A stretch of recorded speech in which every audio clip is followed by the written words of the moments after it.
La vie d'artiste. Stéphane Fumière.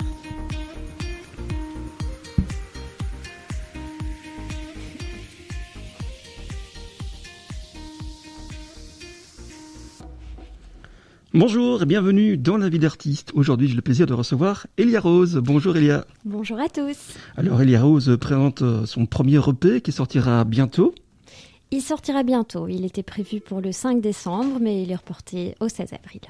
Au 16 avril. Alors avec vous, on reviendra sur votre musique tout au long de cette émission de La vie d'artiste. Nous allons partager avec vous votre vie d'artiste avec les musiques, les chansons qui parlent de votre parcours, de l'enfance à aujourd'hui.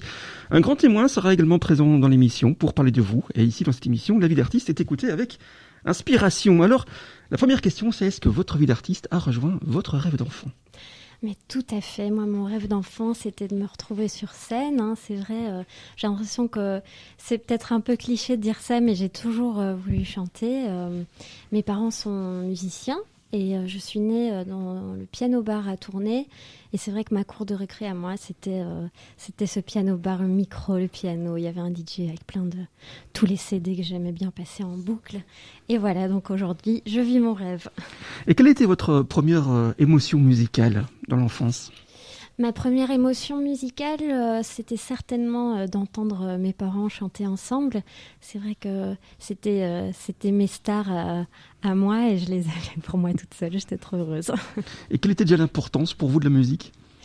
Mais ça berçait ma vie, donc ça fait partie intégrante de moi, quoi. C'est très très important la musique. J'ai jamais vécu sans, donc je ne sais même pas ce que c'est. Comment est-ce que vos parents vous décrivaient vous en tant que petit enfant ? J'étais une petite enfant plutôt timide et réservée, mais j'ai toujours aimé faire des spectacles, être sur scène, danser, chanter. Donc ça, c'est vrai que c'était ma partie plus faux-folle. Comment était Elia Rose à 8-10 ans ? 8-10 ans, je rêvais déjà d'être une star, comme tous les enfants de 10 ans, je crois. Je me voyais déjà faire des grands concerts remplis de gens. Et voilà, ça se réalise tout doucement, mais ça commence. Et vos années à l'école, comment elles se sont déroulées ? Mes années à l'école, elles étaient un peu plus difficiles, on va dire. C'est vrai que je suis un peu une artiste dans l'âme et c'était assez difficile pour moi d'être derrière un bureau et de devoir étudier ces choses qui ne me passionnaient pas forcément. Mais mes parents ont eu l'intelligence d'entendre ça. Et ils m'ont mise dans une école artistique à 14 ans. Et donc, j'avais toutes les matières que j'avais au collège. Mais en plus de ça, j'avais tout ce qui était dessin, sculpture, peinture. Et je m'épanouissais beaucoup plus. Et mes amis me correspondaient plus. Enfin, voilà, c'était un univers qui me parlait, quoi. Qu'est-ce qui avait pris le pas l'un sur l'autre ? Plutôt les études ou plutôt justement tout l'univers artistique à cet âge de l'adolescence ? Bon, je ne vais pas vous mentir. Je crois que la réponse est plutôt claire, mais c'était clairement le côté artistique. Est-ce qu'à ce moment-là, vous avez fait des études musicales aussi ? Vous avez déjà appris à jouer d'un instrument ? Non, je suis plutôt autodidacte. Mais bon, voilà, comme mon père pianiste, je jouais un peu de mon côté. J'ai pris des cours de chant. Et un peu plus tard, alors j'ai été au Jazz Studio à Anvers. Étudier le jazz. Le jazz, comme Marlène Corot qui est passée par là aussi, je crois. Exactement. Qui était venue dans notre émission il y a peu, oui. Jouer avec Stéphane Mercier. Oui, je l'ai entendu cette émission. Voilà. À quel moment vous avez su que vous seriez musicienne, chanteuse ? Je l'ai vite su parce que je suis partie de chez moi assez tôt, en fait, à 18 ans. Je suis venue m'installer à Bruxelles et j'ai commencé tout de suite. J'avais plusieurs groupes en même temps, donc ce qui me permettait de vivre, de me payer mon petit loyer et tout ça. Et c'est vrai que je suis vite devenue musicienne, quoi. Et à partir de quand, justement, la musique a pris de l'importance dans votre vie ? Et quelles sont les personnes de vos entourages qui vous ont soutenu, suivi ? La musique, elle a toujours fait partie de ma vie. J'ai jamais vécu sans. Et ceux qui m'ont aidé, bon, à part mes parents, évidemment, ils m'ont quand même poussé à faire une émission pour la gloire, très jeune. Ah oui, ça, il faut être jeune pour connaître Pour la gloire, Oui, effectivement. voilà. Petit rappel, c'est genre The Voice, mais où les sièges ne se retournent pas. Mais le principe est le même, c'est une émission de chanteurs. Et moi, j'ai fait ça jeune, hein, j'avais 14 ans, j'ai chanté une belle chanson de Vanessa Paradis. Et là, tout de suite, j'étais plongée dans le milieu un peu plus professionnel, c'est-à-dire que il fallait faire face au live, au coach, il y avait le public et tout, donc ça m'a tout de suite mis dedans et je savais que c'était ça que je voulais faire. Donc on a rappelé que vous allez sortir bientôt un EP. Je vous propose d'écouter justement un extrait de cet EP qui s'appelle Love is All I Need, et c'est une chanson qu'on écoute régulièrement sur RCF. Cool.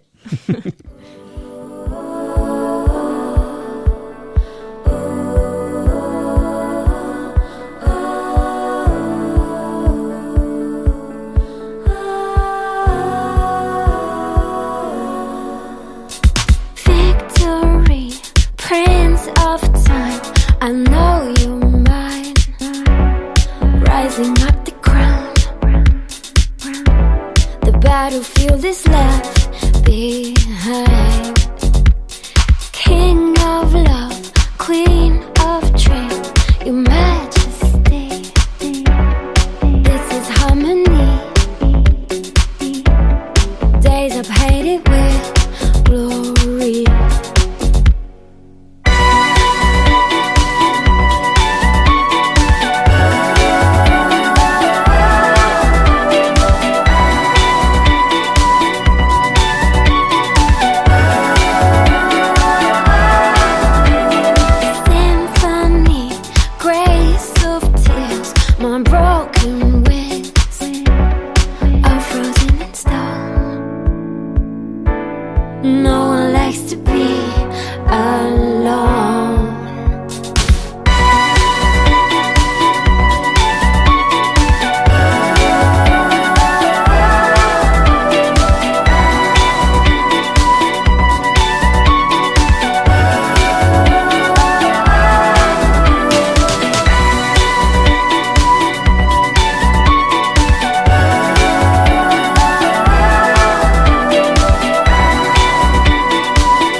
C'est la vie d'artiste avec Stéphane Fumière. On vient d'écouter Love is All I Need, donc extrait de ce prochain EP. Quelle est l'origine de cette chanson ? L'origine de cette chanson, je dois dire que moi j'écris de manière assez spontanée et là l'origine de cette chanson c'est que j'ai eu cet air de refrain en tête, là joué au clavier et puis voilà les paroles sont venues, ça parle, c'est un peu plus poétique, ça parle de bataille, de gloire, de roi, de reine et en fait tout ça au final... on a tous quand même envie d'être aimés. Quels sont les moments forts de cette chanson que vous avez aimé écrire ? Mais j'aime bien tout parce que c'est vrai que des fois je préfère écrire les paroles des chansons. Des fois, je préfère écrire la mélodie, des fois, je préfère faire mes arrangements. Donc ici, je me souviens que j'ai bien aimé trouver le groove de ce morceau. Alors ça tombe bien parce que c'est le titre original de cet album, Love is All I Need, de cette EP qui va sortir. Comment avez-vous conçu le programme de cette EP ? Le programme de cette EP, en fait, c'est une suite de compositions. Ça fait quand même, que je dise pas de bêtises, ça fait quand même plus d'1 an qu'on est dessus et qu'on y travaille. Et c'est gai d'essayer de trouver un fil conducteur entre tous ces morceaux. Et ça, ça joue beaucoup. C'est la prod qui joue beaucoup là-dedans. Et voilà, je travaille avec un super producteur, Cédric Raymond. Il me connaît bien, il sait ce que j'aime. Et donc voilà, dans cette EP, il m'a fait plaisir. Vous êtes bien entouré aussi, donc on peut peut-être un petit peu citer les personnes qui vous entourent. Ah oui, j'ai une équipe de rêve, je ne pouvais pas songer à mieux. Donc il y a Lorenzo Di Maio à la guitare, Santo Shinta à la batterie, Jacques Pili à la basse et donc Cédric Raymond qui fait les claviers et les arrangements. Alors comment sont passés les enregistrements studio ? Alors nous, vu qu'on est sur une autoproduction, on n'a pas beaucoup de budget, on a fait quelques chansons en studio et le reste là on le fait vraiment, c'est du homemade comme on dit. Qu'est-ce que vous avez découvert sur vous en créant ce premier album ? En créant ce premier album, ce que j'ai pu découvrir sur moi, c'est que peut-être que je suis plus musicienne que ce que je croyais, c'est-à-dire que jusqu'à il n'y a pas si longtemps que ça, je me considérais plus comme une chanteuse que comme une musicienne. Et ça, c'est un grand pas de s'accepter en tant que musicienne. Alors on a dit cet album, c'est une suite de différents titres, donc il n'y a pas vraiment une thématique globale qui suit les titres les uns derrière les autres. Comment est-ce que vous composez ? Quels sont les éléments essentiels que vous mettez dans votre musique ? Ça dépend fort de mon humeur et comme vous pouvez l'entendre, je suis souvent de bonne humeur quand même. Tant mieux. Parce que c'est vrai que ma musique me reflète quand même beaucoup. J'y tiens, je trouve... je m'impose en fait cette positivité parce que je trouve que c'est des fois plus facile de tomber dans le négatif, les chansons un peu tristes et tout ça, tandis que moi j'essaye vraiment de faire quelque chose de positif et de joyeux. Donc on entend que c'est la bonne humeur qu'elle a, mais quelle est votre méthode justement pour faire naître l'inspiration ? Oh moi j'aime bien la vie en général, hein, donc tout est source d'inspiration en fait. Vraiment les amis, la famille, la nature, les voyages. Bon, pas en ce moment évidemment, non, effectivement, mais et justement je trouve qu'en ce moment c'est des fois plus difficile de trouver l'inspiration avec ces temps qui traînent là. On a envie que ça s'arrête. Où passez-vous du temps et où aimez-vous écrire justement vos chansons et composer ? Est-ce qu'il y a des endroits qui sont plus particuliers justement pour composer, pour écrire ? J'ai pas forcément besoin d'être seule et isolée ou m'évader pour pouvoir écrire. Moi, je sais faire ça très simplement chez moi. J'ai un petit studio en haut qui paie pas de mine, mais qui est très chouette. En haut de chez vous, hein, en on haut se rassure, pas en haut des studios. Ouais. Oui, non, pas en haut de chez vous, non, en haut de chez moi. Et donc, c'est très pratique parce que vu que l'inspiration, elle vient tout le temps, ça veut dire que je peux à n'importe quel moment monter dans mon studio et composer ou mettre par écrit ce que j'ai en tête et je trouve ça très pratique. Qu'est-ce qui vous rend curieux dans la vie ? Qu'est-ce qui vous inspire ? Qu'est-ce qui vous fascine ? Je n'avais pas compris le mot. Vous savez, moi je suis quelqu'un d'enthousiaste à la base. J'aime bien plein de choses. J'aime bien les gens intéressants, les gens intéressés. J'aime bien l'humour, j'aime bien la nature, les animaux, la vie quoi. On va parler un petit peu du visuel quand même de vos clips. Il y a plusieurs qui sont sortis, je crois qu'il y en a 3 ou 4. Oui, il y a 4 clips qui sont sortis. Ouais. 2 qui m'ont interpellé, c'est Colors. Oui. Magnifique. Ah, merci. Et également Love is All I Need. Ouais. Donc c'est vraiment votre inspiration à vous ? Comment ça se passe, la création de ces clips-là ? C'est très théâtralisé aussi. Ouais, ça me fait vraiment plaisir de parler de ça parce que j'y tiens très fort moi au visuel. C'est quelque chose qui m'importe autant que la musique. Et ces clips, c'est vraiment une partie de moi. C'est comme la musique, c'est-à-dire que j'y ai mis toute mon âme, tout mon temps, tout mon argent aussi. On va être honnête, hein. Ça coûte quand même vite cher de faire des clips, mais je suis super bien entourée. Moi, j'ai ma maman qui fait mes vêtements, donc moi je les dessine et elle les crée. Ça, c'est quand même un luxe que pas beaucoup de gens ont la chance d'avoir. Et je m'entoure de super équipes, vraiment.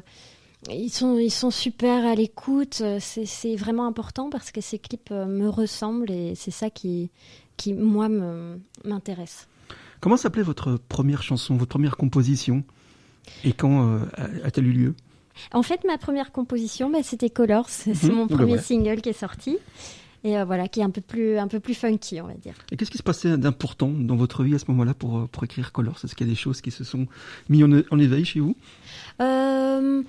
Non, c'était vraiment l'envie de faire un projet à moi, quoi, parce que j'ai toujours fait des covers, chanté les chansons des autres. J'étais dans plein de groupes, hein. J'ai fait des trucs disco, j'ai fait du jazz, j'ai fait de la pop. Mais là, je ressentais vraiment le besoin de m'exprimer moi en tant que femme, en tant qu'artiste. Qu'est-ce qui ressort de votre trait de caractère dans votre musique? Je suis un peu faux folle quand même. J'aime bien faire la fête. Ça s'entend peut-être dans les rythmes et joyeuse, je dirais. Qu'est-ce que vous avez découvert sur vous en faisant de la musique? Qu'est-ce que j'ai découvert sur moi?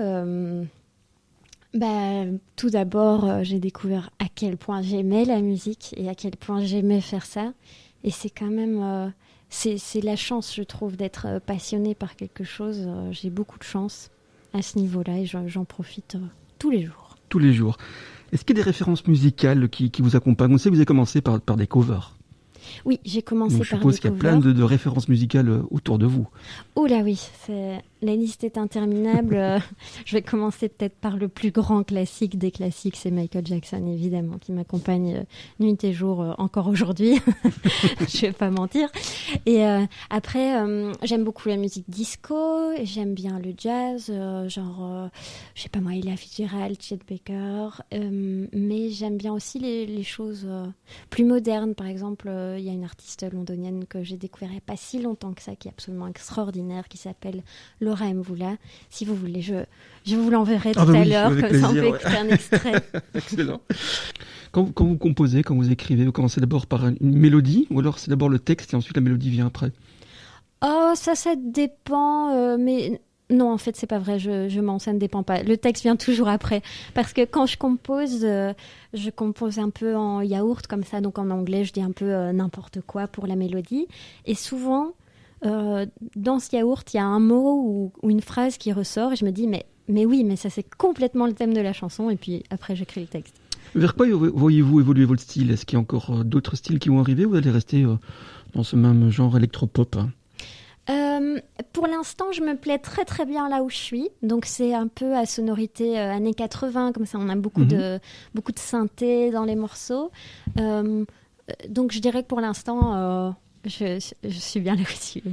Donc on a évoqué les clips vidéo qui sont magnifiques, qui sont bien réalisés. Au niveau de la scène, comment est-ce que vous voyez-vous sur la scène? La scène, c'est ce que je préfère et ça fait je sais pas combien de mois qu'on n'a plus joué. Je suis trop triste. Non, mais c'est vraiment quelque chose. Oh, j'ai hâte de m'y remettre là parce que dans le fond, si je fais tout ça, je sais que je le fais pour pouvoir jouer en live, quoi. C'est ce que je préfère, moi, ce contact avec le public. Je me défoule, moi, sur scène. Je suis une pile électrique. Je sors toute transpirante. Je donne tout ce que j'ai. Voilà, c'est ma vie. Et qu'est-ce qui fait pour vous une bonne chanson? C'est la mélodie, l'accompagnement, la rythmique? Je trouve que c'est un tout. Ça dépend vraiment. Mais je crois que la mélodie, c'est quand même ce qu'il y a de principal. Ouais. Et justement, les goûts musicaux, c'est quoi? Une affaire de sensibilité, d'époque? Ça, c'est propre à chacun. C'est aussi une question d'époque, hein, parce que c'était... C'est un peu bête de dire ça, mais je trouve qu'avant, c'était quand même Michael Jackson qui cartonnait. Et là, maintenant, voilà, c'est plus varié, on va dire. Maintenant, ce sera Elia Rose. Oui, oui, pourquoi pas. Moi, je mise là-dessus. Hein. Comment est-ce que pour vous, la musique vous apporte l'extase, le bonheur, la plénitude? Ça m'arrive très souvent. Là, par exemple, on vient de faire une résidence pour préparer le botanique avec mes musiciens.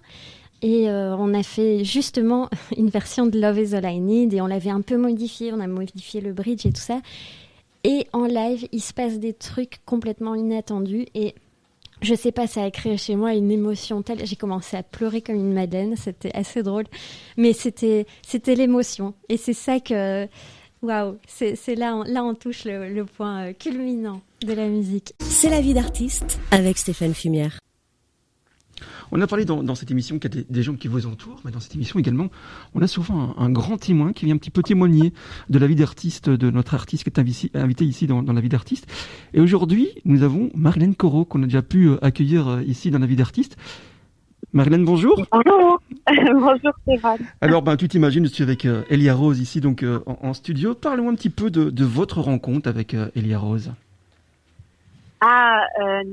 Notre rencontre avec Elia, c'était au Jazz Studio en fait. On étudiait toutes les deux le jazz à Anvers. Et ça a été une très bonne rencontre en fait. Toutes les deux dans la même classe et je pense qu'on découvrait un peu ce monde-là toutes les deux en même temps et ça a été un peu le coup de foudre pour moi en tout cas. Pour moi aussi, je te rassure. Est-ce qu'au départ, vous aviez les mêmes aspirations musicales ? Je suppose que pour se retrouver au cours de jazz, oui, mais est-ce que vous aviez le même univers musical ? Je pense que oui, il n'était pas très éloigné. Je pense qu'on a toutes les deux écouté beaucoup de pop. Je pense qu'on aimait toutes les deux très fort Michael Jackson. Il est toujours là. Je ne mentais pas. Hein. Il est toujours là, Michael. Ouais. Il est partout. Beyoncé, tout ça, ça fait partie de notre adolescence. Et donc, comme on a plus ou moins le même âge, oui, je pense qu'on a été bercés par les mêmes influences. Comment est-ce que vous décrivez Elia Rose en tant qu'artiste ? Je la décrirais comme une femme pétillante, une artiste très talentueuse et créative et qui a plein de talents en fait différents finalement et oui qui apporte vraiment de la joie aux gens autour d'elle en tout cas. Je suppose que vous avez déjà écouté un petit extrait de son album, de son EP qui va bientôt sortir, qui s'appelle Love is All I Need. Bien sûr. Quelles sont les émotions que vous en ressentez à l'écoute de cet album ? Mais comme je vous dis, beaucoup de joie, de bonne humeur, et aussi il y a aussi des belles harmonies dans la musique, donc ça, je sais pas, moi ça me donne des frissons, ça me transperce, en plus de me rendre joyeuse. Et voilà, je dirais ça. En tant qu'amis, où aimez-vous passer du temps ensemble ? Dans les cafés. Ouais, on aime bien aller boire un verre ou deux. Et écouter de la musique, danser. On adore danser ensemble aussi. Et puis on a voyagé ensemble. On a fait un grand voyage. On a été en Argentine et au Brésil. On a fait un mois toutes les deux comme des folles là, en sac à dos. C'était génial. Tout à fait. On en garde un très bon souvenir. Et oui. Mais on aime toutes les deux beaucoup aussi la nature et tout, donc aller marcher. Je me souviens de randonnées qu'on a fait dans le presque désert, à chanter à tue-tête. On s'amusait bien. On s'amuse bien ensemble. Est-ce que vous vous rappelez d'un souvenir où Elia a eu du mal à surmonter quelque chose, mais du coup elle en a retiré quelque chose de meilleur pour elle-même ?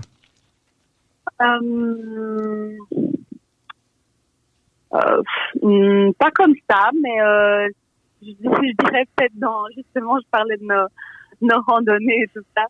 Ça n'a rien à voir avec les capacités artistiques, mais parfois on galérait quand il y avait une grosse montagne à franchir. Mais là, elle est en train de me trahir. Je n'aime pas du tout. Mais justement, toujours garder quand même cette volonté, cette bonne humeur, et on a pu surmonter ça ensemble. Je dois dire que Marilène est une des personnes sur cette planète qui me fait le plus rigoler. C'est réciproque, donc on s'est bien trouvé sur ça. Si Elia Rose pouvait défendre une cause, laquelle serait-elle ? Ouf, C'est une grosse question. Quelle cause elle défendrait? J'avoue que c'est difficile. J'hésite entre elle va me tuer, mais peut-être la défense des animaux, peut-être. Parce que je pense que c'est une des choses qu'elle aime. Elle acquiesce.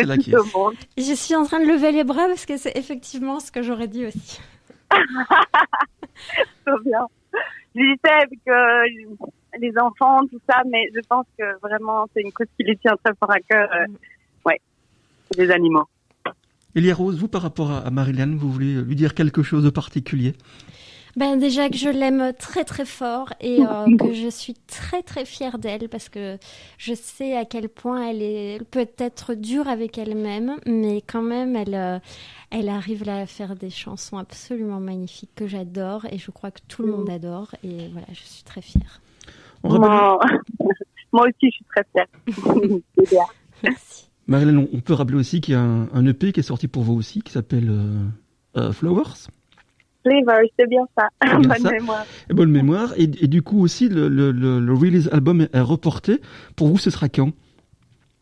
Oui, alors le concert de sortie est reporté en mars, le 23 mars au Marny, mais je garde quand même la sortie de l'EP qui est vendredi. L'EP est déjà sorti digitalement. Super, extra. On écoutera ça bien sûr avec attention. Et à très bientôt sur RCF. Merci d'être passé dans La Vie d'Artiste. Avec plaisir et merci beaucoup Elia de m'avoir appelé pour ce grand témoin. Je suis très très flattée. Merci à toi. Gros bisous. Bisous. On arrive déjà à la fin de cette émission et on termine souvent avec des questions bizarres ou étranges. Et je voulais savoir un petit peu justement quelle était votre habitude bizarre ou étrange en ce moment. Mon habitude bizarre ou étrange. Alors, je sais pas si on peut qualifier ça d'habitude, mais je fais un truc super bizarre, c'est que des fois, je me réveille avec un gros fou rire la nuit. Mais un fou rire qui dure genre 5 minutes et je pleure de rire et je ne sais pas pourquoi. Alors, ouais, c'est bizarre ça, je trouve. Si on était dans votre tête, qu'est-ce qu'on pourrait souvent entendre? Michael Jackson en boucle. Encore. Il est là. Votre compagnon n'est pas jaloux, j'espère. Non, ça va. Il aime autant que moi, donc. Ça va alors. Quel est le meilleur endroit pour écouter justement votre musique? Ce qui est bien, c'est qu'elle s'écoute partout, ma musique. Donc, plus d'excuses, il faut aller absolument l'écouter. À quoi aimeriez-vous consacrer le plus de temps à part la musique?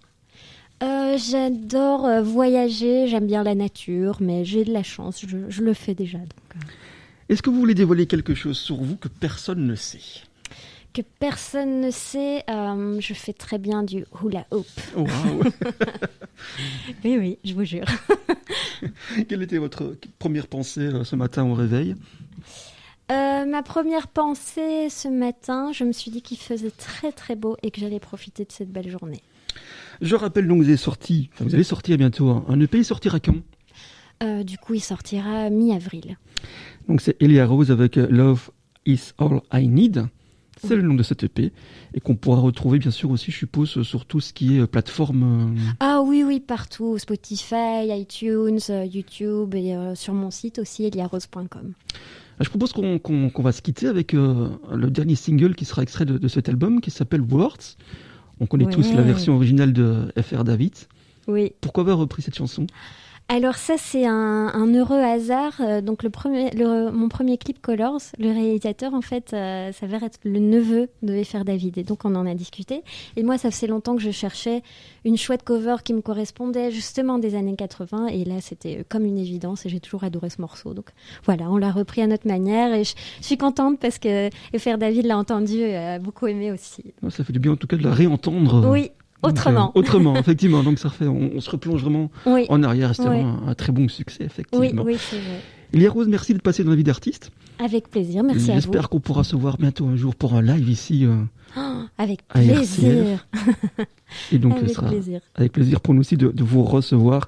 Et on souhaite bonne chance à ce EP. Merci.